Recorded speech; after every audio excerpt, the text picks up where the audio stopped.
इसी प्रकार से महाराज श्री के श्रीमुख से कथा प्रसंगों का निरंतर आनंद लेने के लिए पूज्य श्री के आधिकारिक YouTube चैनल को जरूर सब्सक्राइब करें और बेल आइकन को दबा दें।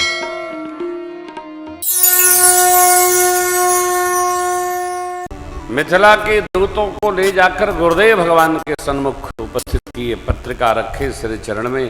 गुरुदेव ने पूछा, क्या है महाराज? सरकार, मिथिला से ये पत्रिका आई है, विषय वस्तु क्या है बताए। दूतों ने प्रशंसा की महाराज। अब गुरुदेव भगवान कहते हैं, राजन जिम सरिता सागर महु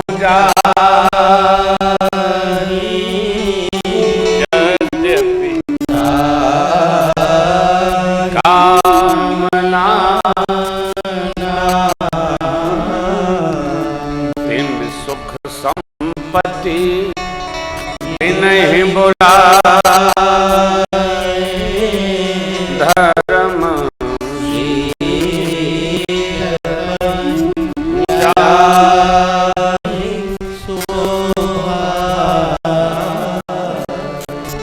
नदियां जैसे समुद्र की ओर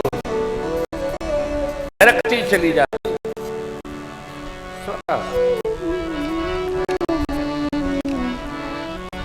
प्रकृति के पांचों तत्वों का जहां अगाध अथाह अजस्र स्रोत रहता है, सब सामग्री पांचों तत्व उधर ही डगरते डगरते चले जाते। आपने देखा होगा, मिट्टी फेंकिए तो मिट्टी में जाएगा, पृथ्वी की ओर वायु वातावरण में, वायुमंडल में, जल नीचे जहां उसका अजस्र स्रोत है,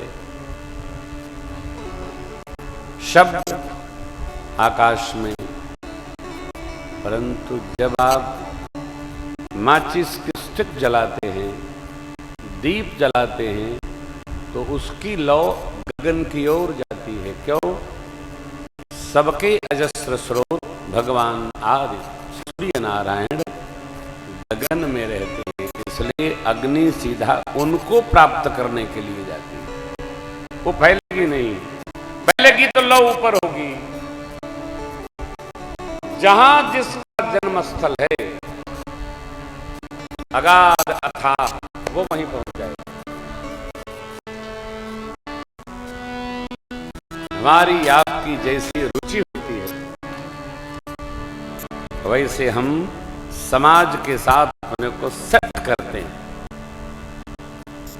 भगत भक्तों के साथ चला जाएगा, विरोध स्वभाव का व्यक्ति विरोधियों के साथ चला जाएगा, कर्मकांडी कर्मकांडियों के साथ आनंद पाएगा। जो विषयासक्त है वो विषय की ओर दौड़ेगा।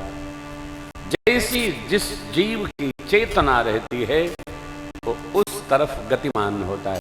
बताने का काम नहीं, मैं तो ऐसे ही गया, नो, ये रुचि है।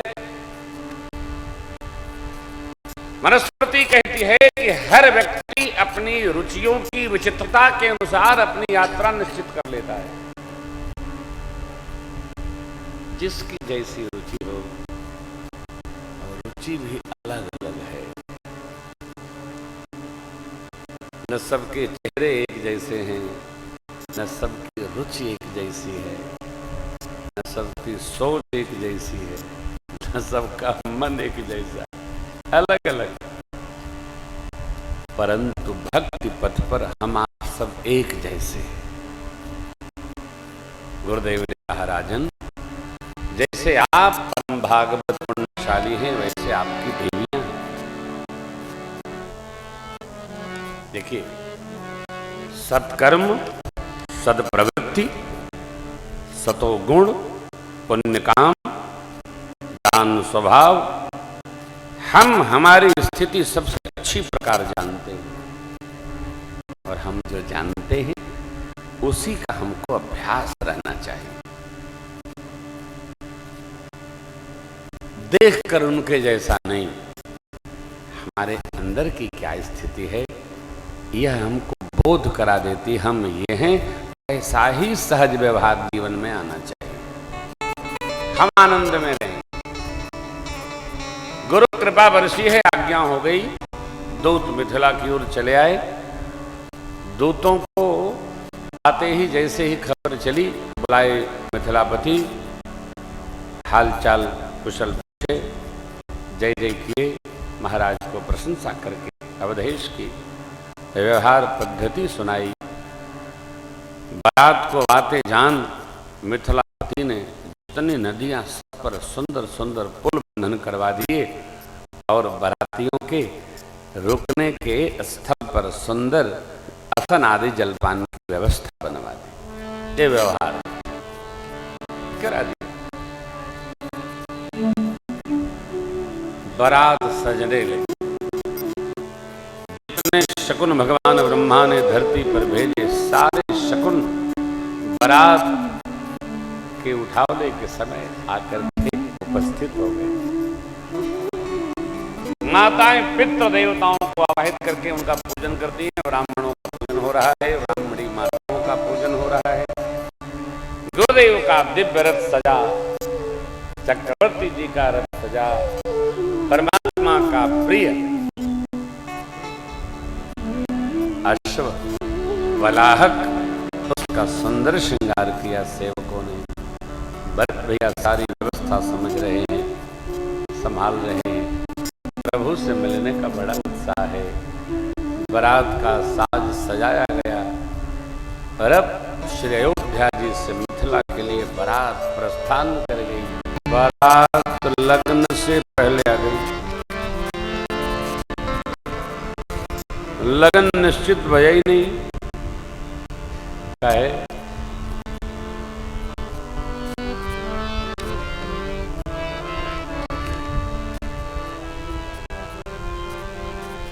जब अति उत्साह होता है, न दीन आदमी देखता है न समय देखता है, बस चलो चलो चल देता है।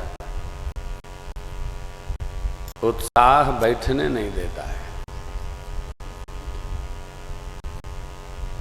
कैसे आप लोग 2:30 बजे आ जाते हैं? लखनऊ के श्रोता तो 1 बजे आ जाते हैं, हम आते हैं 4 बजे। रोज प्रार्थना करता हूं कि 4 बजे आया करिए, उन लोग तो आगे बैठने को नहीं मिलेगा। ये अति उत्साह का परिचायक है। हमको जब अति उत्साह होता है, बच्चे खेलने के लिए 1 घंटा पहले ही तैयार होकर चल देते हैं, पढ़ने के लिए भले देर के लिए बेचारे, परंतु खेलने के लिए देर नहीं करते, एकदम घड़ी देख के पहुंच जाते हैं। जहां हमारा मन लगता है ना, तो हम पहले पहुंचे रहते हैं। राम लक्ष्मण प्रभु मिथिला में हैं। समस्त अवधवासी बाराती बनकर अयोध्या से मिथिला की ओर। पहले व्यवहार जगत में पूछा जाता था, कितने बाराती लाएंगे आप लड़की के पिता से?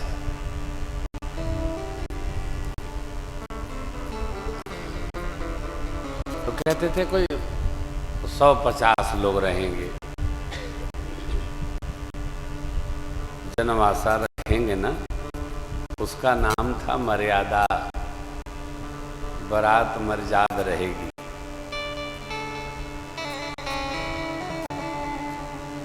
जब कई लोग ना कर देते थे कन्या के पिता,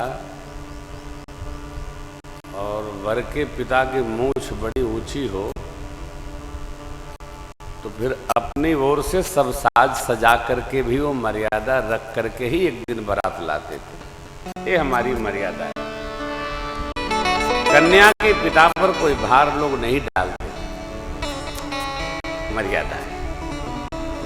ये हमारे हितैषी हैं, हित तो हो गए, हम इनके हैं, ये हमारे हैं। व्यक्ति समझता था एक दूसरे को, ये मर्यादा है। और देखिए, जब तक समझ सम न बने तब तक रिश्ते चलते नहीं। समझ सम होना चाहिए। यहां बारात एक पक्ष पहले आ गई। प्रथम लगन ते बारात आ गई। इससे मिथिला में और आनंद वर्धन हो गया। ताते पुर प्रमोद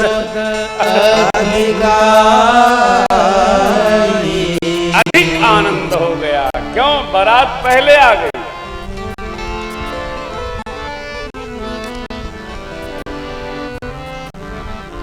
कितना अद्भुत उत्सव है।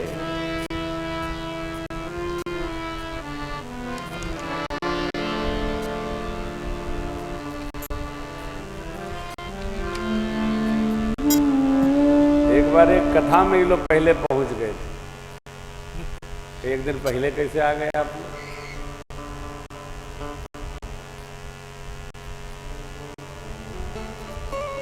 मैंने कहा होटल में खाओ। हाँ,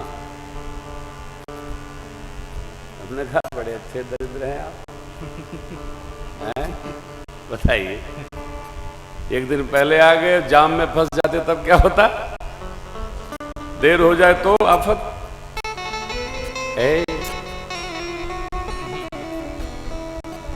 देखिए, एक तो कोई किसी के यहाँ आता जाता नहीं, और कोई ऐसे है कोई आ जाता है तो आफत हो जाती है। सौभाग्य समझिए कि हमारे यहाँ कोई आ रहा है,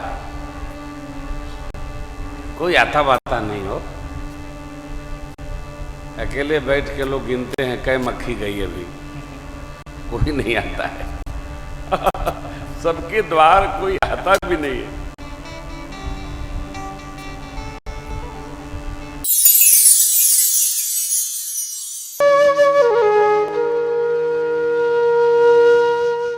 इसी तरह सुनते रहिए।